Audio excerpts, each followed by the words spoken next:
안녕하세요. 김비트의 코인 생존기입니다. 데일리 영상 시작합니다.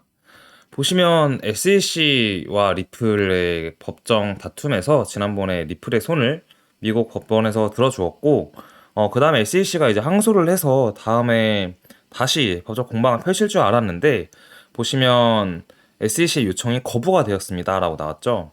그래서 사실상 리플이 이겼다고 보는 게 맞는 것 같고, 토레스 판사는 SEC의 중간 항소 신청을 거부했다라는 얘기를 지금 보실 수 있습니다. 문헌을.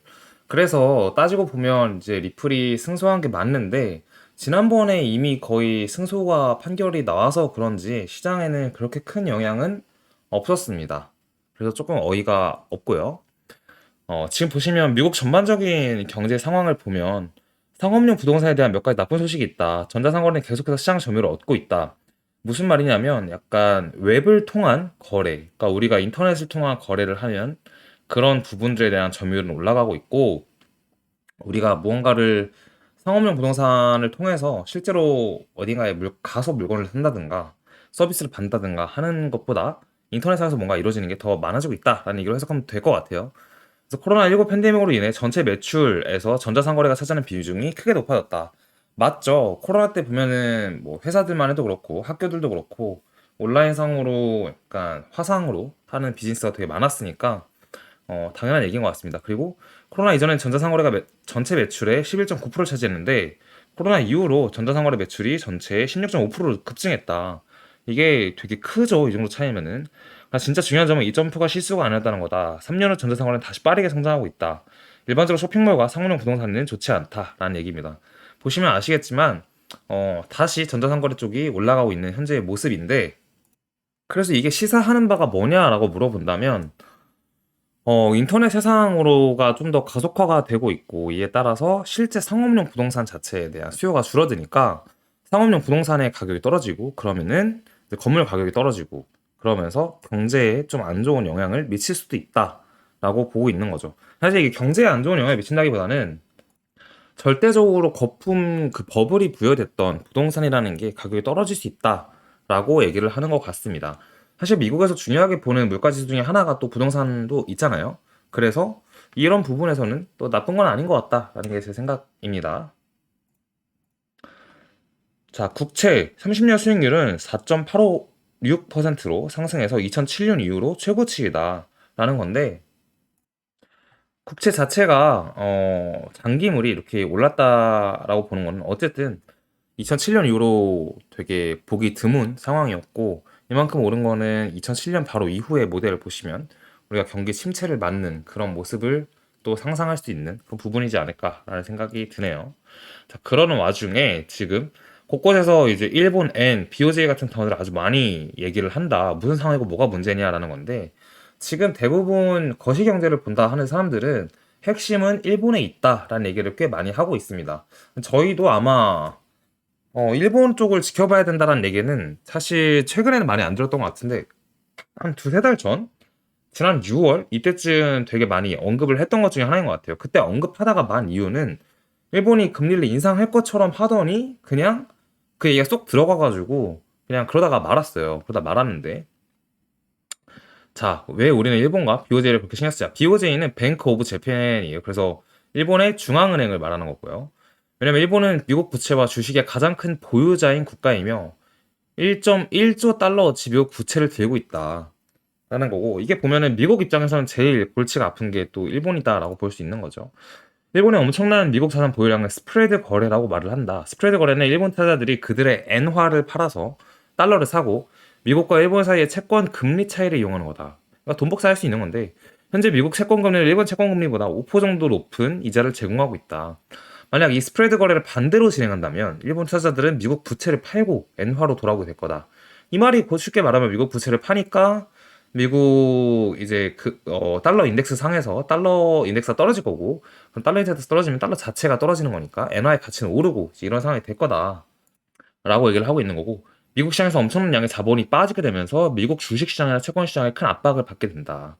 그러니까 달러가 떨어지는 것뿐만 아니라 미국의 주식과 채권을 많이 들고 있는 게 일본이니까 일본인들이 그걸 팔면 전반적으로 미국의 어떤 자산 시장에는 채권이든 주식이든 간에 떨어질 가능성이 높다 이렇게 얘기를 하고 있습니다.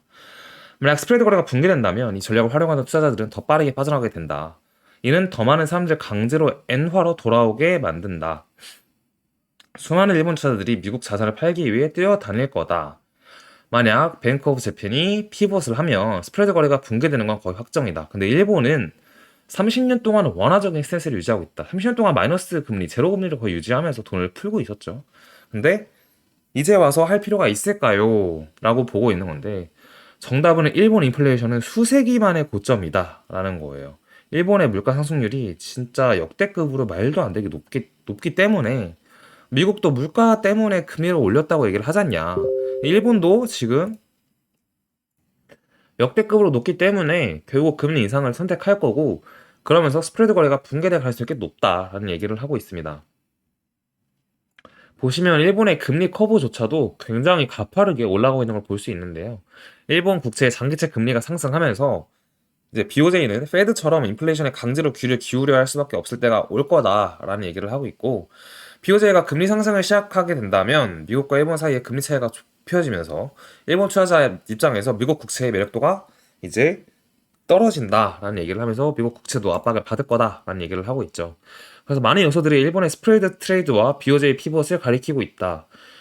만약 이런 일이 발생한다면 달러에서 엔화로 빠르게 전환이 발생할 수 있으며 엔화가 크게 상승할 수도 있다라는 건데 우리가 대부분 요새 일본 여행 많이 가셨잖아요. 그게 엔화가 싸서이기도 한데 이 엔저 현상이 그렇게 오래 가진 않을 것 같습니다. 그런 얘기를 하는 와중에 비트코인 피벗 밴드는 역대 가장 단단하다라고 해서 보시면 이 불런이 있었고 뭐 타이트했었고 불런이 있었고 타이트해지고 또 불런 그러니까 불장이 오고 또 타이트해지고 또 불장이 오고 이제 이런 상황인데 지금이 또 한 번 타이트해지는 상황인 것 같다라고 우리는 볼 수 있다는 거죠.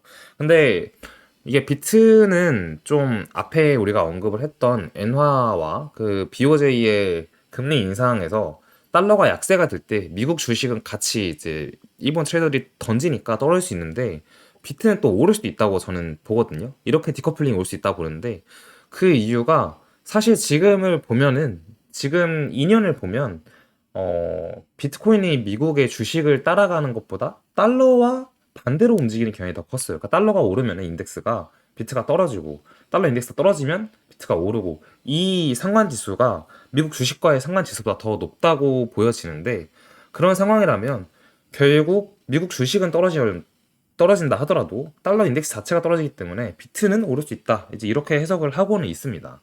그런 와중에 어쨌든 피벗 밴드에서는 타이트해져서 저점 어딘가를 가리키고 있는 것 같고요.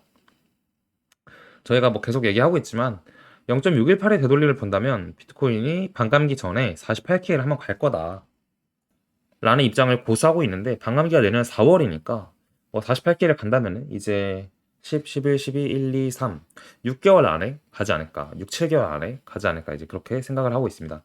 그러면 차트 같이 보실게요.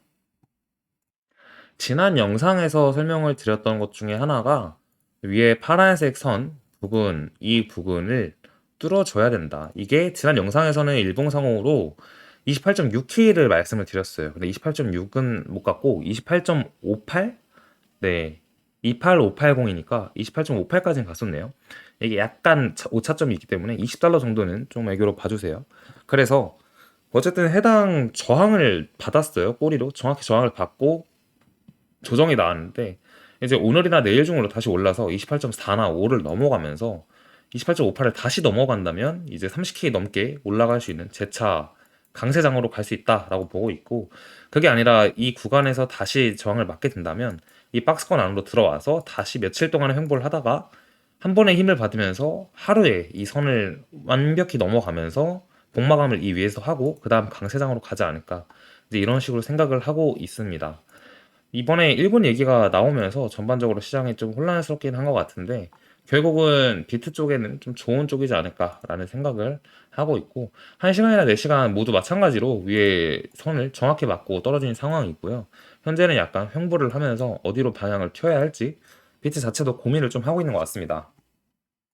연준 위원들도 지금 요새 나와서 하는 말 보면은 금리를 인상하지도 인하하지도 않을 거다라는 얘기를 많이 하고 있어요. 그러니까 그렇게 안 한다라기보다는 금리를 인상하는 게 매우 조심스럽고 인하도 마찬가지고 인하는 어차피 내년 돼야 할 것 같다. 이제 이런 얘기를 하는 거 보니까 금리 동결을 올해 이제 계속 가져갈 스탠스가 보여지고 있는데 그런 상황이라면 비트에게는 호재가 아닐까라는 생각이 듭니다. 뭐 여러 가지 이슈에 따라서 저희가 빠르게 영상을 항상 찍기도 하고 월수금을 업데이트를 드리고 있으니까 항상 내용은 영상 보시고 참고하시면 도움이 될 거라 생각됩니다. 그럼 여기까지 하고 저희 이 파란색 선 넘는 걸 기대하면서 좀 기다려 보자고요. 감사합니다.